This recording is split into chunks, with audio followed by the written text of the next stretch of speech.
সেখানে শত্রুতার কিছু নাই, সবাই শিল্পী, সবার সাথে সবাই ভালো থাকবে, এটাই আমি আশা করি। আমার সাথে যখনই সবার দেখা হয় সবাই আমাকে জড়িয়ে ধরে এবং আদর করে। সবাই আমার সাথে সবার সাথে ভালো রিলেশন, অনেক ভালো।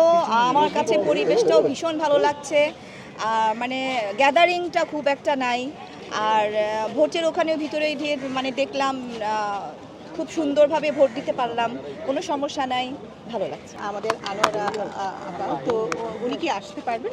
আসবেন, একটু গরম তো একটু বিকেলের দিকে নিয়ে আসবো, উনি আসবেন এবং উনি বলেছেন আমি গিয়ে কিন্তু ভোট দিয়ে চলে আসবো না, আমি বসবো, সবার সাথে কথা বলবো, গল্প করবো। উনি খুব এক্সাইটেড হয়ে আছেন কখন আসবেন। শিল্পী সমিতির নির্বাচন, শিল্পীরা সৃজনশীল মানুষ, জি। তাদের নির্বাচনে এত আইন শৃঙ্খলা রক্ষাকারী বাহিনী, বিষয়টি কেমন ভাবে দেখছেন?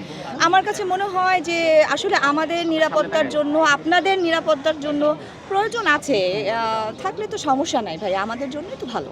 গতবারে শেষের দিকে একটু ঝামেলা ছিল, শুরুর দিকেও ঝামেলা ছিল, কিন্তু এখন আজকে আমার এসে এরকম মনে হচ্ছে না। আমার কাছে ভালোই লাগছে পরিবেশ।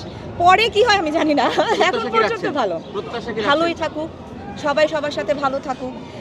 প্যানেল একটা, দুইটা, তিনটা, চারটাও হতে পারে, তো সেখানে শত্রুতার কিছু নাই, সবাই শিল্পী, সবার সাথে সবাই ভালো থাকবে, এটাই আমি আশা করি। মুক্তিকে আমরা কবে দেখবো নির্বাচনে দাঁড়াতে? সামনের বছর ইনশাল্লাহ, সামনের বছর না, সামনের বার ইনশাল্লাহ। সামনের বার।